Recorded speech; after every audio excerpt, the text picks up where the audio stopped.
My name is Diana Mayers. I'm 28 years old and 15 years ago, my own parents threw me out of the house when I was just 13. Last week, they showed up at my Uncle Harold's will reading, the man who raised me for the past 15 years with confident smiles and a private attorney, absolutely certain they'd walk out with millions. But when attorney Margaret Morrison opened that sealed envelope and began reading, those smiles vanished. And when she reached Clause 7, my mother, the woman who once declared I was no longer her daughter, shut to her feet, her face chalk white, her mouth hanging open in disbelief.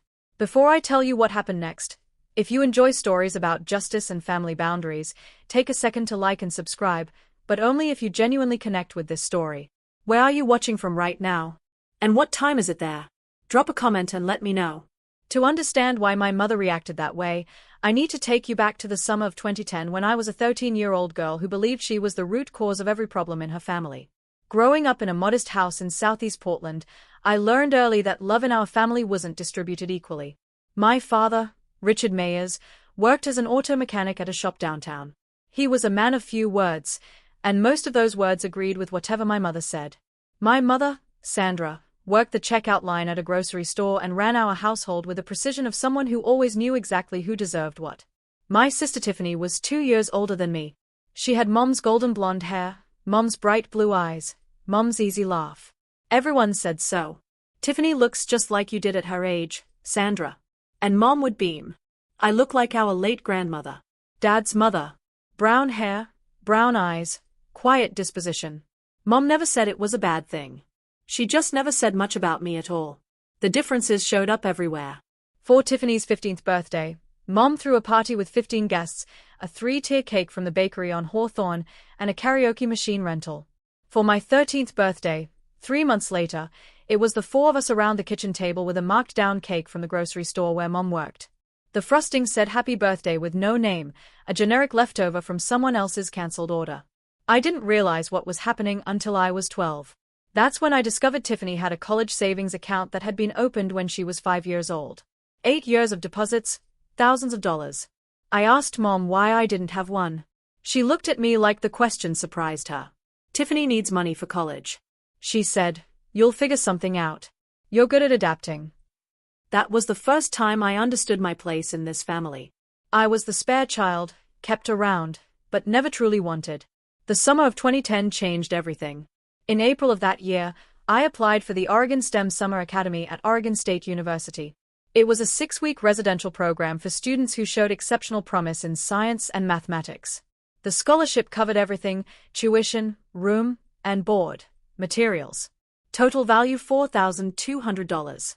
I didn't tell anyone I applied. I'd learned not to get my hopes up out loud in that house. On May 15th, the acceptance letter arrived. Out of over 2,000 applicants from across Oregon, 50 students had been selected. I was one of them. For exactly one afternoon, I felt like I mattered. Then Tiffany found out about a performing arts camp in California that her drama teacher had mentioned. 3 weeks, no scholarship. Price tag 3 hours, $800. That night at dinner, Mom announced the solution she'd worked out in her head. "Diana, you'll decline that science thing. We can't afford to send both of you to summer programs, and Tiffany's camp will help her college applications." She said it like she was discussing meal planning, not crushing someone's dreams. I stared at my plate. The words came out before I could stop them. No. The whole table went silent. Even the refrigerator seemed to stop humming. "Excuse me." Mom's voice dropped to that dangerous register I'd heard her use on store customers who tried to use expired coupons. "This scholarship isn't your money to redirect," I said, my voice shaking but clear. "I earned this. It's mine." Mom looked at me like I'd transformed into a stranger right before her eyes. "If you can't sacrifice for this family," she said slowly, "then you're not part of this family." At 13, I thought she was just angry. I didn't realize she meant it literally. 3 days after that dinner, I came home from the public library to find my belongings packed into 2 black garbage bags sitting on the front porch. My mother stood in the doorway, arms crossed. She didn't look angry anymore.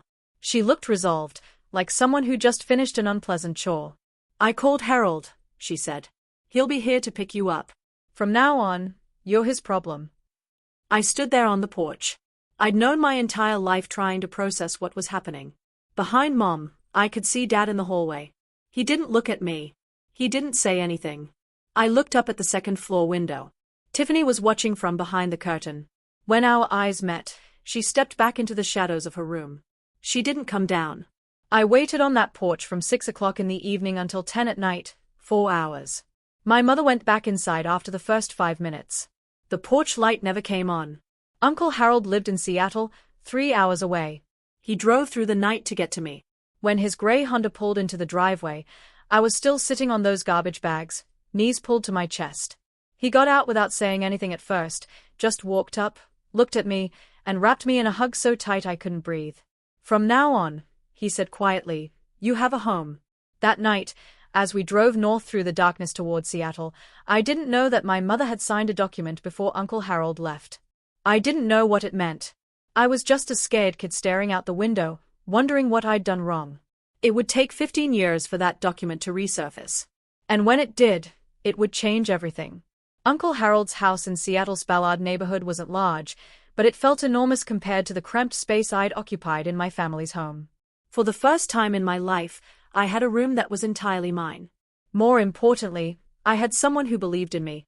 Uncle Harold had built Mia's Property Holdings from scratch, a commercial real estate company he'd started with a single small office building he'd purchased after working double shifts for 6 years. By 2010, he owned 8 properties across the Seattle metro area. He never married, never had children. When I arrived on his doorstep with nothing but 2 garbage bags, he didn't just take me in, he invested in me.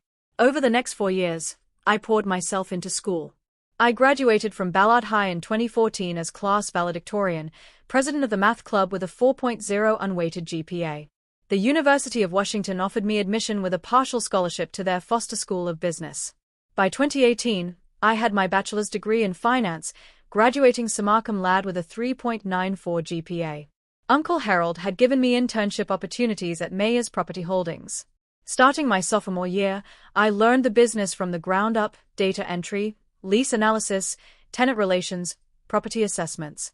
In 2019, after 18 months at a Big Four style accounting firm I'll call Mitchell & Partners, I earned my CPA certification. 1 year later, Uncle Harold offered me a position as controller. By 2021, I was CFO. On my 26th birthday, I managed a portfolio of 12 commercial properties with a combined value of $23.7 million. Uncle Harold sent me an email that day. I still have it saved. The subject line read, "To my daughter." The message was simple. You don't need to prove anything to the people who abandoned you, but you do need to prove to yourself that you're worthy. You have happy birthday, Diana. In 15 years, my biological family reached out exactly 3 times. The first was in 2012. My mother called Uncle Harold's phone, not mine, to ask for $5,000. Dad had lost his job at the auto shop. Times were hard. Surely Harold could help his own brother. Uncle Harold declined. He told me about the call afterward, his jaw tight. "They haven't asked about you once," he said. "Not how you're doing in school, not if you're okay. They just want money." The second contact came in 2016. Tiffany mailed me a wedding invitation. No personal note. No. "I hope you're well." Just the formal printed card with my name and Uncle Harold's Seattle address. I didn't attend. I didn't send a gift. I didn't respond at all. The third was in 2020. My mother sent me an email, the first direct contact she'd initiated since throwing me out. The subject line was checking in. The message mentioned that she'd seen an article in Seattle Business Journal about Mia's Property Holdings expanding into the East Side market. She hoped I was doing well and suggested we should catch up sometime. I deleted the email without responding. I wasn't holding grudges. I had simply built a life that didn't include them, and I saw no reason to change that. In the summer of 2024, Uncle Harold received a diagnosis that changed everything. Congestive heart failure, advanced stage. The doctors gave him 12 to 18 months. He lasted 8. During those final months, Uncle Harold met with his estate attorney multiple times. He updated his will in June 2024, 6 months before he passed. When I asked him about it, he just smiled. "Everything's taken care of," he said. "You focus on the business. I've handled the rest." I didn't know what he'd written. I didn't know about the clauses. I trusted him completely. I had no idea what was coming. Uncle Harold passed away on February 28, 2025. He went peacefully in his sleep at Swedish Medical Center with me holding his hand. 1 week later on March 7th, I was in my office at Mayer's Property Holdings when my phone buzzed with an unknown Portland number. I almost didn't answer. Diana. The voice was immediately recognizable. 15 years hadn't changed my mother's particular way of saying my name, like she was tasting something she wasn't sure she wanted to swallow. Sandra. I kept my voice neutral. Not Mom, just her name. A brief pause. I could almost hear her recalibrating. I heard about Harold. She said, I'm so sorry for your loss. I was thinking I should come up for the memorial service. Pay my respects. The memorial was 3 days ago. Another pause. Oh, well, I also heard there's a will reading coming up. Family has a right to attend these things, you know, especially when it involves a brother's estate. There it was. The real reason for the call. How did you find out about the will reading? I have an attorney, Victor Harrington. He made some calls. The name sparked a faint memory. Uncle Harold had mentioned a Victor Harrington once, an attorney he'd consulted years ago and decided not to work with. I spoke to Margaret Morrison, Uncle Harold's estate attorney. The next morning, she confirmed my suspicions. Sandra had hired Victor Harrington to file a claim challenging the will. Their grounds: undue influence, alleging that I had manipulated a sick man in his final months. They were also demanding to attend the will reading as immediate family members of the deceased. I stared at the photo of Uncle Harold on my desk. In the picture, he was smiling, almost like he'd known this would happen, almost like he'd planned for it. Margaret Morrison's office occupied the 47th floor of the Columbia Center, Seattle's tallest building. Through the floor-to-ceiling windows, you could see all the way to Mount Rainier on a clear day. March 10th wasn't clear. Rain streaked the glass as Margaret laid out the situation. Victor Harrington filed a formal challenge to the will on behalf of Richard and Sandra Mayers, she said, sliding a document across her desk. The claim alleges undue influence. They are arguing that you isolated Harold from his family during his illness and pressured him to change his estate plan. I read through the filing, my stomach tightening with each paragraph. They are demanding 50% of the estate, Margaret continued. Their legal theory is that as Harold's only surviving sibling, Richard should be entitled to inherit under intestacy rules or at minimum receive a significant share that reflects the natural bonds of brotherhood. Natural bonds? I repeated. Richard and Harold hadn't spoken in 8 years before I came to live with Uncle Harold. Did you know that? Margaret nodded. I'm aware Harold told me the whole history, but that's not what concerns me about this filing. She pulled out another page from her folder. They don't need to win this case. If this goes to litigation, the estate could be frozen for 12 to 18 months during discovery and trial. Meanwhile, the properties need management. Tenants need attention. Bills need to be paid. A protracted legal battle could cost hundreds of thousands in legal fees and potentially devalue the entire portfolio. So, they are betting I'll pay them off to make them go away. That's the strategy, Margaret agreed. It's not unusual in estate disputes. I looked down at the challenge filing. In the section describing our family history, Sandra had written that I had abandoned my family and exploited Harold's loneliness. The woman who threw me out was claiming I abandoned her. Do you have any documentation about your circumstances in 2010? Margaret asked. Anything that establishes what actually happened when you went to live with Harold? I thought back to that night on the porch, the garbage bags, the 4-hour wait, Uncle Harold arriving in the darkness. I was 13, I said. I didn't exactly keep records. Harold did. Margaret was already reaching for her phone. She dialed her assistant and asked for a specific file number from the archives. 20 minutes later, her assistant returned with a yellowed folder. Margaret opened it carefully, scanning the contents. Then she looked up at me with an expression I couldn't quite read. Diana, did you know about this? She slid the document across the desk. The header read, Voluntary Relinquishment of Parental Rights and Transfer of Guardianship, dated July 15, 2010. The document stated that Richard James Mayers and Sandra Ellen Mayers, being of sound mind, voluntarily relinquished all parental rights and responsibilities for their minor daughter, Diana Marie Mayers, and transferred full legal guardianship to Harold Raymond Mayers. At the bottom were 4 signatures. My mother's, my father's, Uncle Harold's, and a notary public from King County, Washington. File number 2010 GH 5847. They didn't just kick you out, Margaret said quietly. They legally gave you up, they signed away their parental rights. As far as the law is concerned, Sandra and Richard Mayers stopped being your parents the moment they signed this document. My hands were trembling. I'd been 13 years old, sitting on a porch in the dark. I had no idea my mother had been signing papers inside the house. What does this mean for their claim? Margaret's expression shifted. It means Richard has no standing to claim inheritance through familial relationship. Legally, he's not your parent. He severed that connection himself in writing with witnesses 15 years ago. Margaret offered me 2 paths forward. Option 1, we negotiate, she said. I reach out to Harrington, explain that their legal position is weaker than they realize, and offer a settlement $500,000 to $1 million in exchange for them withdrawing their challenge and signing a waiver of any future claims. It's faster, cleaner, and avoids any public spectacle. And option 2, we proceed with the will reading as scheduled. They demanded to attend as family members. We let them. Then we present the evidence, the guardianship transfer document, the full history, everything Harold wanted disclosed in the event of a challenge. She paused. Harold anticipated this, Diana. He left specific instructions for how to handle exactly this scenario. He wanted the truth on the record. I went home that night and couldn't sleep. I sat in the living room of the house Uncle Harold had left me, staring at the family photos on the mantel. There were pictures of me at every stage. High school graduation, college commencement, the day I got my CPA license, my first day as CFO. In every photo, Uncle Harold was beaming beside me. There were no photos of Richard or Sandra. Not one. I thought about Uncle Harold's words from that email years ago. You don't owe them anything, but you owe yourself the truth. At 7 the next morning, I called Margaret. I want the will reading to proceed. I said no settlement, no buyout. If they want to be present for this, let them. But we're not hiding anything. Are you sure? Once this becomes public, they chose to make this public when they filed their challenge. I'm just respecting their choice. The will reading was scheduled for Friday, March 14, 2025 at 2 p.m. in the Morrison & Associates conference room, 5 days away. The next few days were a blur of preparation.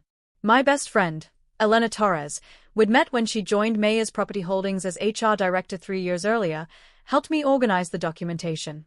She was the only person besides Margaret who knew the full story of my childhood. 47 emails, Elena said, looking up from her laptop in my office on Wednesday evening. 47 emails from Harold to you over 10 years documenting his relationship with you and his reasons for estranging himself from Richard. The emails painted a clear picture. In 2002, Richard had borrowed $80,000 from Harold with a promise to repay it within 5 years. 23 years later, not a single dollar had been returned. That broken promise had fractured their relationship. My arrival in 2010 had nothing to do with their estrangement. It had already been festering for 8 years. Elena also pulled the financial reports from my 3 years as CFO. Under my leadership, the Mayers Property Holdings portfolio had grown from $17.7 million to $23.7 million, a 34% increase in value. Occupancy rates averaged 96%. Tenant satisfaction scores were the highest in the company's history. On Thursday evening, I met with Dr. Lauren Hayes, the therapist I'd been seeing since my early 20s. Remember why you're doing this? She said, you're not seeking revenge. You're closing a chapter. There's a difference. What if I feel satisfaction when they realize they've lost? Dr. Hayes smiled gently. That's called justice, Diana. Feeling validated when the truth comes out isn't the same as cruelty. The question is what you do afterward. I drove home that night through Seattle's rain-slicked streets, thinking about her words. I looked in the bathroom mirror before bed. She has no power over you anymore, I told my reflection. Only you get to decide your story now. Friday was coming and I was ready. Okay, let me pause here for a second. If you've made it this far and you're wondering how I handled what came next, drop a comment with your prediction. What do you think Sandra did at the will reading? And if this story resonates with you, if you've ever had to set boundaries with family, don't forget to subscribe. We're just getting to the part you've been waiting for. Now, back to that Friday afternoon. The Morrison & Associates conference room occupied a corner of the 47th floor with floor-to-ceiling windows offering panoramic views of Elliott Bay and the Olympic Mountains beyond. On a clear day, it would have been breathtaking. On March 14, 2025, the sky was overcast, the water a steel gray that matched my mood. I arrived 15 minutes early at 1:45 p.m. I wore a navy blue tailored suit. Professional, understated. My hair was pulled back in a simple bun. I'd learned from Uncle Harold that the most powerful people in the room never needed to announce themselves. The conference room could seat 20 at the main table with additional chairs arranged along the walls. When I entered, 14 people were already present. Margaret Morrison sat at the head of the table with 2 junior associates. Thomas Graham, the senior auditor from Mitchell and Partners, who had handled Uncle Harold's accounts for a decade, occupied a seat near the window. Representatives from 3 charitable organizations filled several chairs. Seattle Children's Hospital, Habitat for Humanity Northwest, and the Olympic National Park Foundation. Uncle Harold had been a significant donor to all 3 for over 20 years. 5 senior staff members from Myers Property Holdings sat together near the door.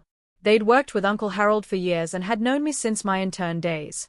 Margaret caught my eye and nodded toward a seat at the center of the table directly across from where she would be reading the will.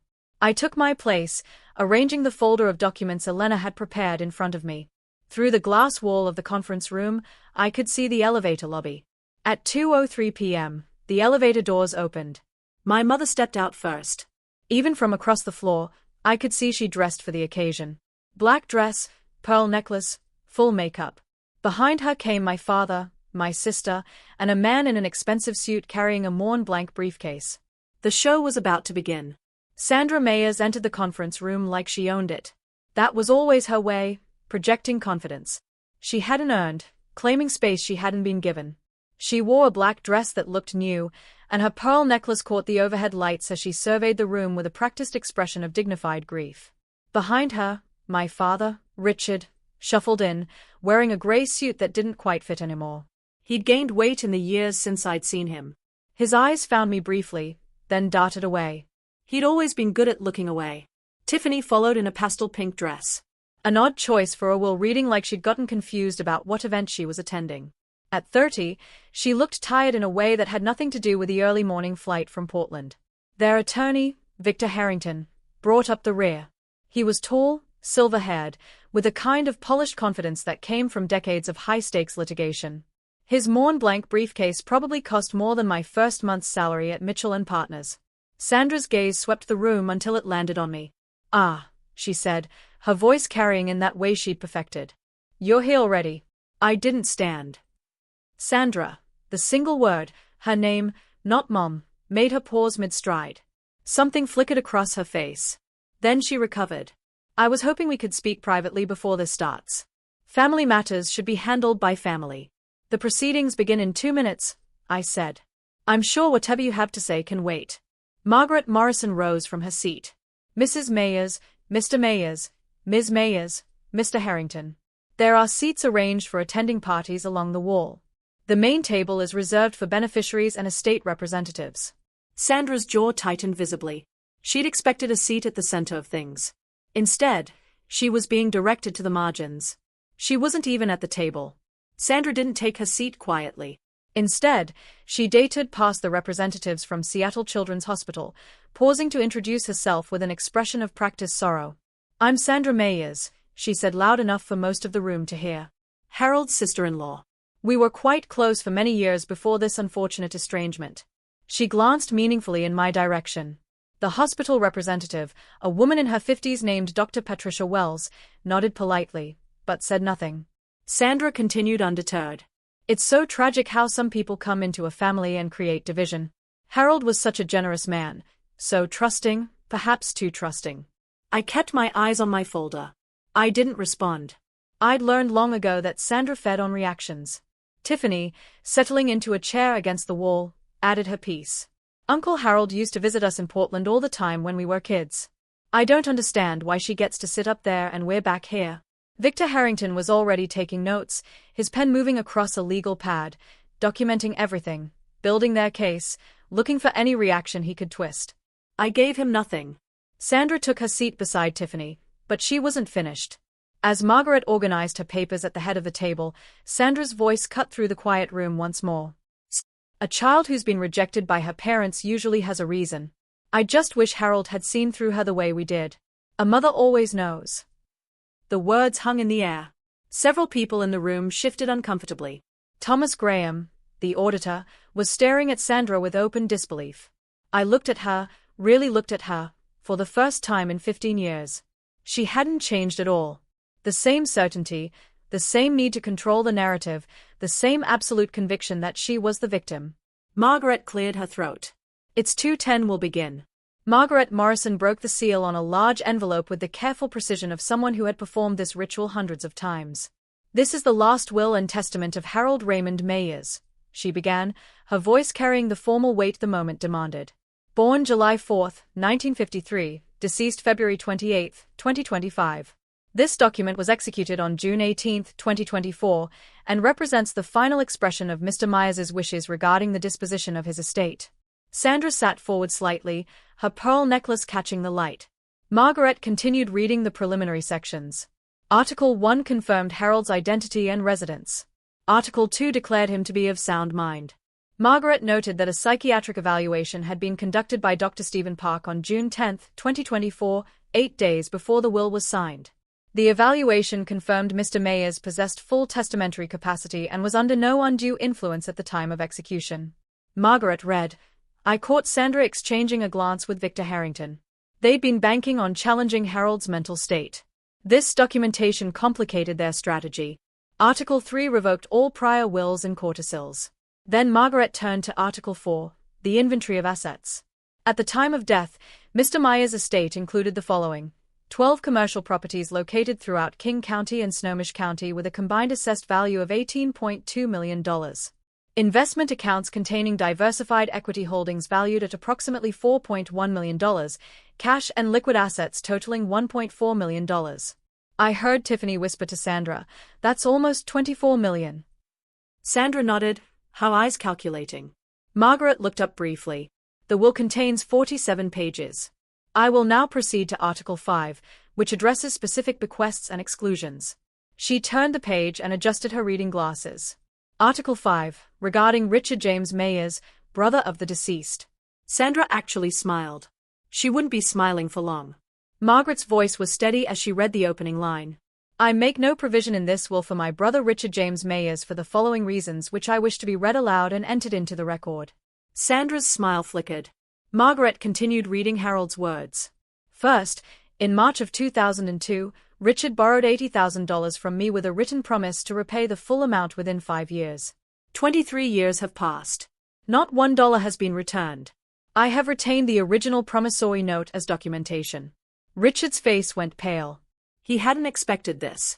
Second, on July 15, 2010, Richard and his wife Sandra voluntarily executed a legal document relinquishing all parental rights to their daughter, Diana Marie Mayers, transferring full guardianship to me.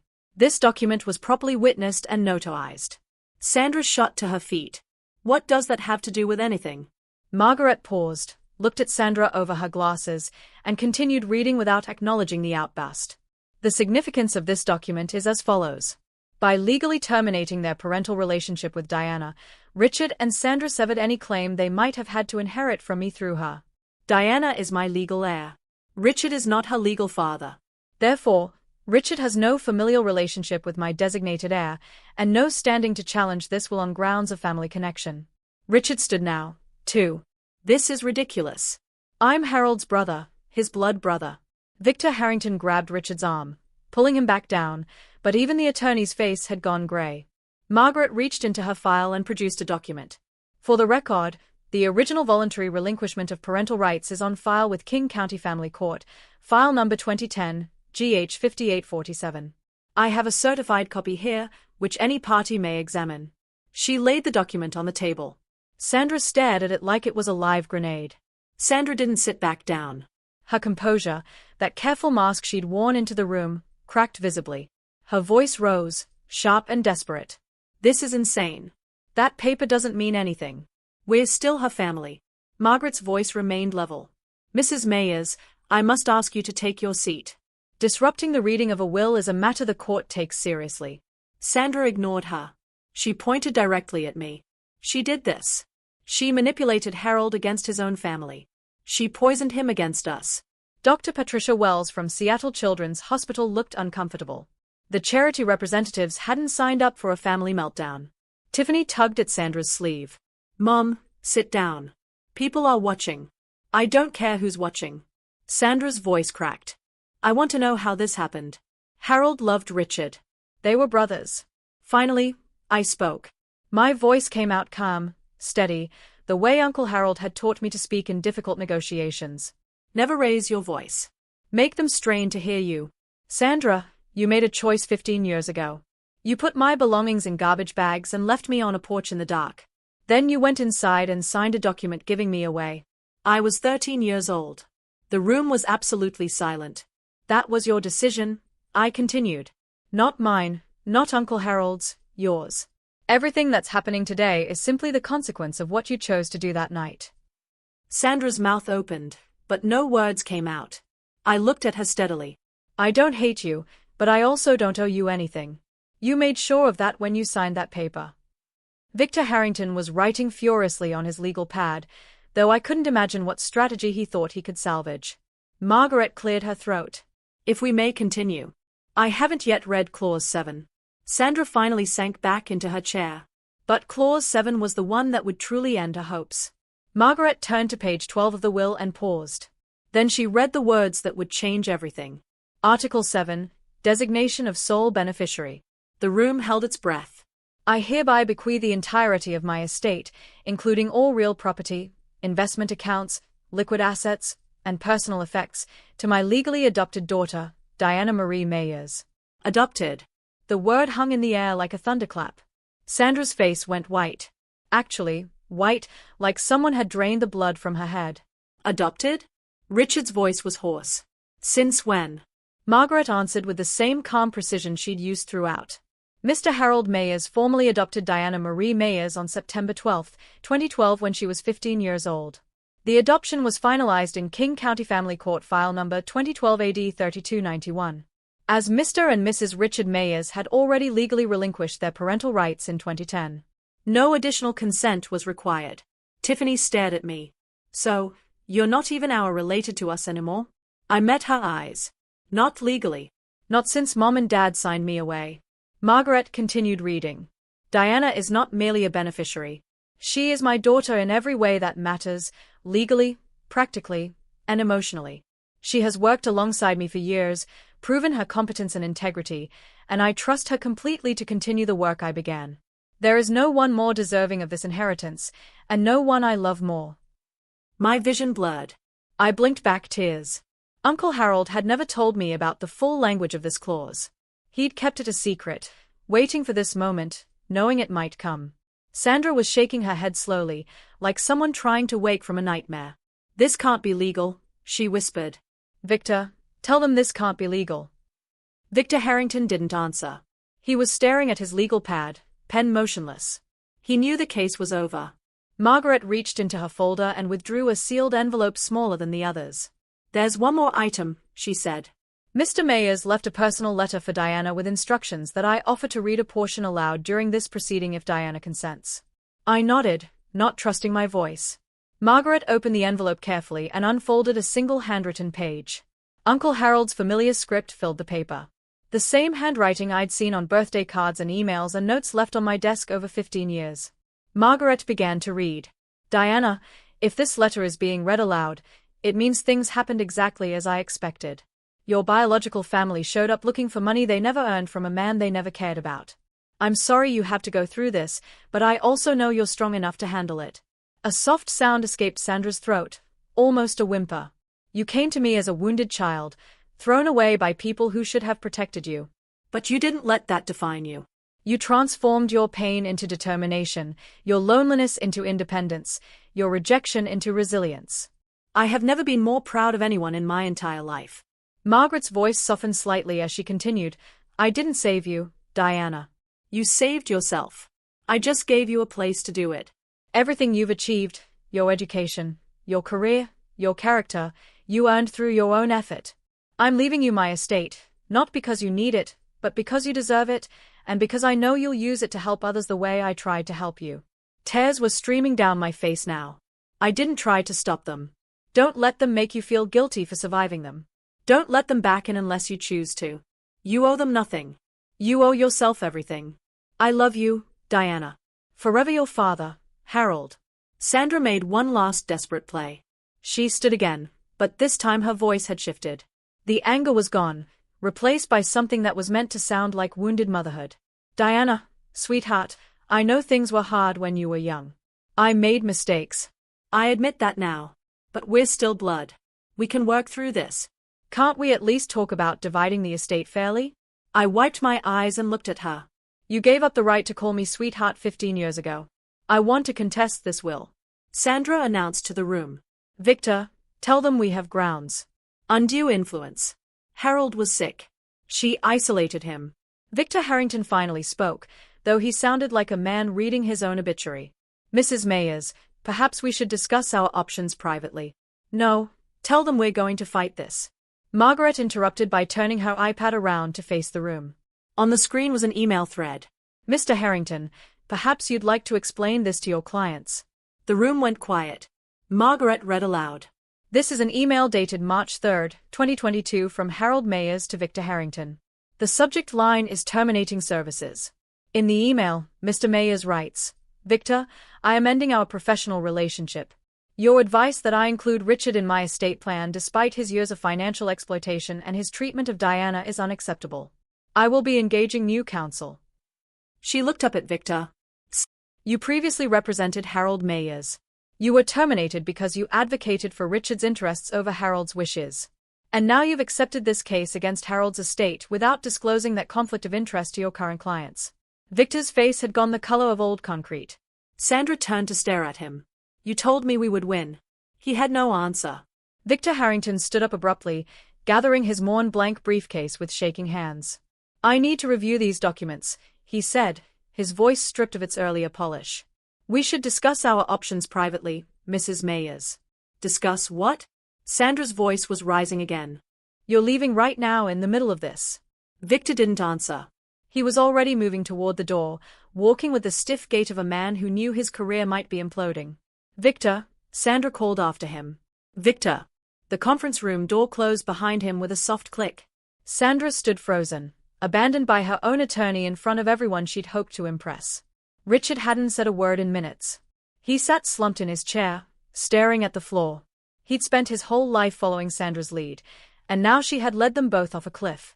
Tiffany was crying quietly.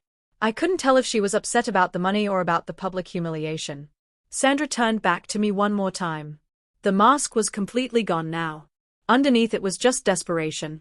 And beneath that, something that might have been the first stirrings of real regret. Diana, her voice broke. We're still a family, aren't we? Blood is blood. I stood up from the table. Sandra, you stopped being my family on July 15, 2010. You signed the document yourself. I didn't make that choice. You did. I gathered my folder and looked at her steadily. I don't hate you. I actually feel sorry for you, but you have no claim on me. Not legally, not emotionally, not in any way that matters. I turned to Margaret. Can we continue with the remaining articles? Margaret nodded. Sandra sat down heavily. She didn't speak again for the rest of the reading. Margaret turned to the next section with practiced calm. Article 9, Charitable Bequests. The representatives from the 3 charitable organizations straightened in their seats. I direct that the following gifts be made from my estate. $500,000 to Seattle Children's Hospital to be used for the establishment of a scholarship fund for children from disadvantaged backgrounds. $300,000 to Habitat for Humanity Northwest for the construction of affordable housing in the Greater Seattle area. $200,000 to the Olympic National Park Foundation for wilderness preservation and environmental education programs. Dr. Patricia Wells from Seattle Children's Hospital nodded solemnly. Harold was one of our most consistent donors for over 2 decades. This gift will help hundreds of families. The representative from Habitat for Humanity added, We've built 6 homes with Harold's previous donations. This will fund at least 4 more. Margaret continued, I also request that my daughter Diana continue the charitable giving programs I established during my lifetime at her discretion. I trust her judgment completely. I found my voice. I will. I'll honor everything Uncle Harold built. A thought occurred to me as I looked at the 3 charity representatives sitting in this room. They weren't here because the law required it. They were here because Uncle Harold had asked them to come. He'd wanted witnesses, neutral parties who could testify to exactly what had happened here today. If Sandra and Richard tried to pursue their case further, Uncle Harold had anticipated every move. Dr. Wells caught my eye and offered a small, kind smile. Harold used to talk about you constantly. Every board meeting, every donor event, Diana did this. Diana achieved that. He was so proud of you.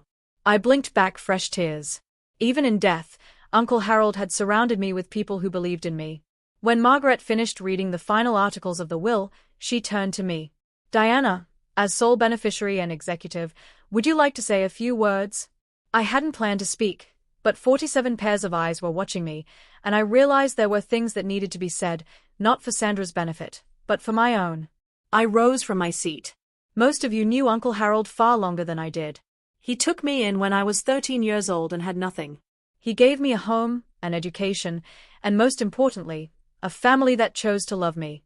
I looked around the room at the mayor's property holdings employees who had watched me grow from an intern into a CFO, at the charity representatives who had witnessed Uncle Harold's generosity for decades. With this inheritance, I intend to continue everything Harold built. The properties will be managed with the same integrity he established. The charitable commitments will be maintained, and I'll be establishing a new scholarship fund, the Mayor's STEM Scholarship for children from difficult family situations who need someone to believe in them. My eyes found Sandra still sitting rigid in her chair. As for my biological relatives, I hold no grudge. I've made peace with what happened. But peace doesn't mean pretending it didn't happen, and it doesn't mean opening doors that I've worked hard to close. I took a breath. Harold taught me that family is about choice. The people who show up for you when everything falls apart, those are your family. By that definition, the people in this room who knew Harold, who worked with him, who respected him. You're more my family than the people who share my DNA. I sat back down. The room was silent for a long moment. Then Thomas Graham, the auditor, began to clap. Others followed. Sandra didn't move. Margaret formally concluded the reading at 3:47 p.m. The will has been read in its entirety. All legal requirements have been satisfied. Ms. Mayers, you may contact our office next week to begin the transfer process. The estate should be fully settled within 14 business days. People began to rise, conversations murmuring to life around the room. Sandra stood slowly like a woman who had aged 10 years in 2 hours. Richard was already shuffling toward the door, not looking at anyone. Tiffany gathered her purse and followed her father without a word. Sandra lingered. She turned back to look at me one final time. Her makeup had smeared slightly around her eyes. The confident woman who had entered this room expecting millions now looked diminished, smaller somehow. She opened her mouth as if to say something. I saw her lips form what might have been the beginning of "I'm sorry," but then she closed her mouth, turned away, and walked out. I watched her go. This woman who had thrown me away like damaged goods, who had signed papers to make it legal, who had shown up 15 years later expecting to profit from her cruelty. I felt a brief flicker of something, not satisfaction exactly, not vindication, something more complicated, the strange emptiness that comes when a chapter finally closes. Dr. Wells from Seattle Children's Hospital approached me as the room cleared. "Harold talked about you every time we met," she said, shaking my hand. "He told me once that taking you in was the best decision he ever made. I can see why." She pressed a business card into my palm. "When you're ready to discuss that scholarship fund, please call me directly." Elena appeared at my side, squeezing my arm. "You did it," she said quietly. "Harold would be so proud." I looked at the photo of Uncle Harold I'd brought with me. I hope she was right. I need to take a breath here for a second. That was the moment I'd been dreading and hoping for at the same time. If you've ever had to stand up to someone who hurt you, someone who still believed they were the victim, you know how exhausting it is. Have you been through something similar? Tell me in the comments. And if you want to know what happened after that conference room emptied, stay with me. The story isn't over. 1 week after the will reading, Margaret Morrison filed a formal complaint with the Washington State Bar Association. The subject, Victor Harrington's ethical violations. I didn't ask her to do it. She did it because it was her professional obligation. When an attorney witnesses another attorney violating the rules of professional conduct, reporting is required. The complaint outlined 3 violations. First, conflict of interest. Harrington had previously represented Harold Mayers and gained confidential information about his estate planning. Second, failure to disclose. Harrington never told Sandra or Richard about his prior relationship with Harold. Third, misrepresentation. Harrington had led his clients to believe they had a strong case when he knew or should have known that their legal position was fundamentally compromised. Margaret kept me updated throughout the process. 2 months after the filing in late May 2025, the Bar Association issued its ruling. Victor Harrington was suspended from practicing law for 6 months. He was also fined $15,000 and required to complete additional ethics training. Within weeks of the suspension, 3 of Harrington's largest clients quietly transferred their business elsewhere. I heard through legal community gossip that his firm's revenue dropped by roughly $200,000 that year. Elena asked me once if I felt satisfied by Harrington's downfall. I didn't do anything to him, I told her. He did this to himself. I just happened to be there when the consequences caught up. That was the truth. I hadn't sought revenge against Victor Harrington. I hadn't filed a complaint. I hadn't lobbied for his suspension. He had made his own choices, taking a case he knew was ethically compromised, lying to clients who trusted him, betting he could win through intimidation rather than merit.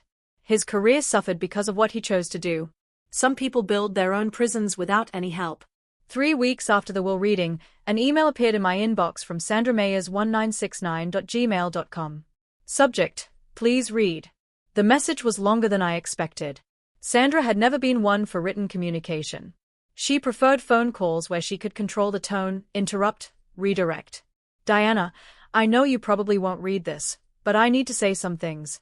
I've been thinking about what happened at the will reading. I was angry and I said things I shouldn't have. But I want you to know that I understand now that I made mistakes when you were young. I was overwhelmed. Your father and I were struggling financially. Things got away from us. I'm not asking for money.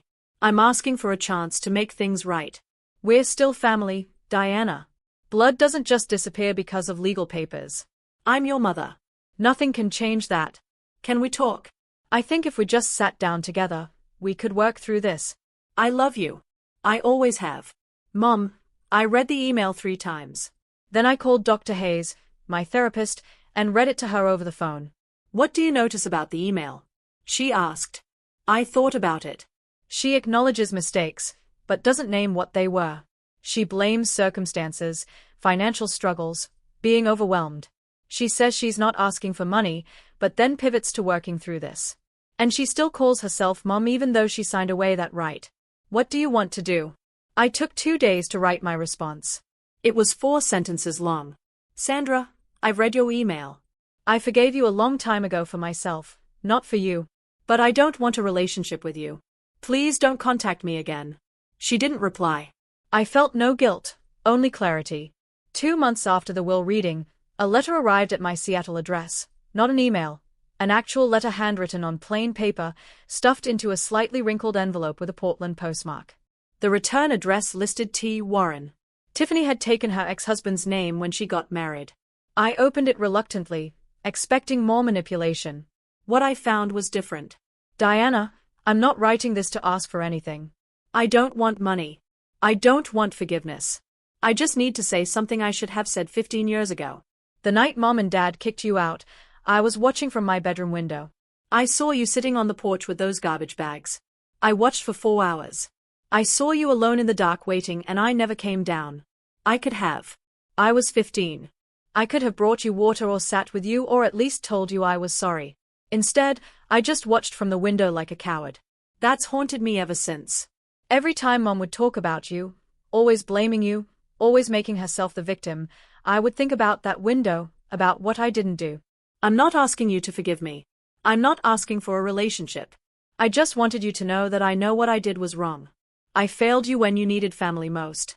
You deserved better from your older sister. If you never want to hear from me again, I understand. But I couldn't let another year pass without telling you the truth. Tiffany, I read the letter 4 times. It was the first honest thing anyone in my biological family had ever said to me. I didn't write back immediately. I needed time to figure out what, if anything, I wanted to do with this unexpected opening. But for the first time in 15 years, I felt something other than distance when I thought about my sister. 4 months after the will reading, I finally wrote back to Tiffany. Dr. Hayes had helped me think through what I actually wanted.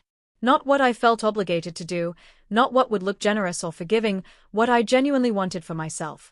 The answer surprised me. I didn't want to shut Tiffany out completely. Her letter had been the first honest acknowledgement of what happened that night. No excuses, no deflection, no requests for money, just accountability. But I also wasn't ready to trust her. 15 years of distance doesn't disappear because of one letter.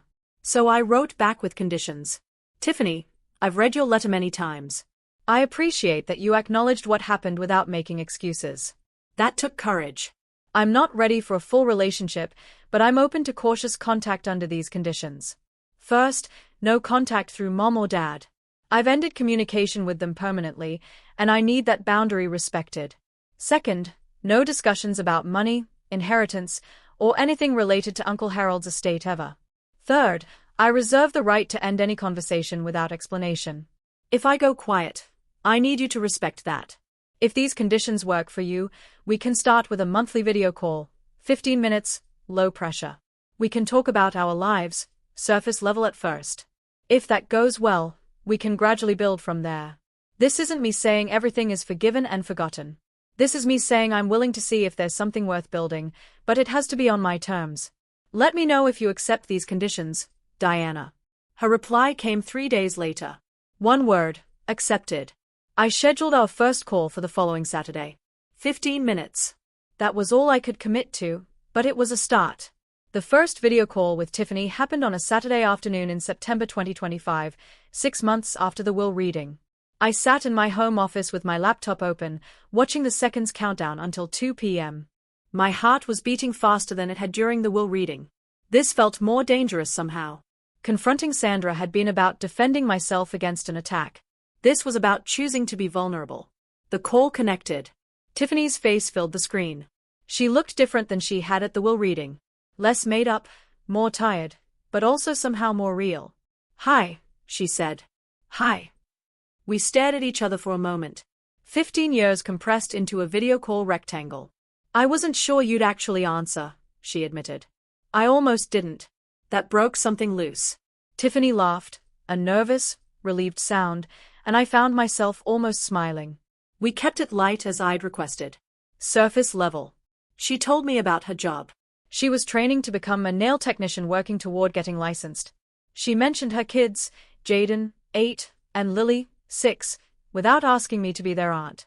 I told her about the business, about Seattle weather, about nothing too personal. At 14 minutes, I said we should wrap up, Diana. Tiffany's voice stopped me before I could end the call. "Thank you for giving me a chance. I know you didn't have to." "This is step 1, I said. "We'll see where it goes." Step 1 is more than I expected. We scheduled another call for the following month. After she hung up, I sat in my office for a long time processing. I didn't know if Tiffany and I would ever have a real relationship. Maybe we'd stay in this tentative place forever. But for the first time, I was the one deciding what happened next. That power was worth more than the inheritance. March 14th, 2026, 1 year exactly since the will reading that changed everything. I stood outside a modest commercial building on Capitol Hill, the first property Uncle Harold ever purchased back in 1987 when he was a 34-year-old with a dream and barely enough money for a down payment. The building had been renovated last fall. New windows, updated HVAC, fresh landscaping. But today I was here for something else. A bronze plaque had been mounted beside the main entrance, the Harold R. Myers Building in memory of a man who chose love over blood 1953 to 2025. I touched the letters of his name, feeling the cold metal under my fingertips. In the years since the will reading, Myers' property holdings had grown by 12%, bringing the portfolio value to $26.5 million. Occupancy rates remained above 95%. We'd expanded into 2 new properties and upgraded 3 existing ones. More importantly, the Myers STEM Scholarship had awarded its first grants. 5 students from difficult family situations, each receiving full funding for summer programs in science and mathematics. Dr. Wells at Seattle Children's Hospital had helped select the recipients. Tiffany and I still talked once a month. The conversations had gotten slightly easier. We'd graduated from 15 minutes to 25. I'd seen pictures of her kids. She'd seen pictures of my apartment. We weren't sisters in any traditional sense, but we were something. Sandra and Richard had stopped trying to contact me. I didn't know what their lives looked like now, and I found that I didn't need to know. Elena walked up beside me, looking at the plaque. "You okay?" I considered the question. "I'm peaceful," I said. "That's even better than happy." Uncle Harold had taught me that family is a choice, and I had finally learned to choose myself. The sky over Seattle was clear for the first time in weeks. I could see all the way to the mountains. If I look at my own story through a psychological lens, there's a concept called conditional self-worth. The belief that you're only valuable if certain people approve of you. I spent the first 13 years of my life trapped in that belief. My mother's indifference felt like proof that I didn't matter. What actually saved me wasn't Uncle Harold's money. It was his unconditional acceptance. He saw me for who I was, not who I should have been. Here's what I want you to take from this story. You don't need anyone's permission to know your worth. And you have every right to set boundaries, even with family, even with parents, even with blood. Forgiveness is something you do for yourself. Reconciliation is something you choose for yourself. These are two different things and no one gets to decide which one you offer. Your story is yours to write. Thank you for staying with me through this entire story. If it resonated with you, if you've ever had to find your own worth after someone tried to take it away, I hope you know you're not alone. If you'd like to hear more stories like this, subscribe and hit the notification bell. And check the description for links to similar stories about boundaries, family, and finding your own way. Until next time, take care of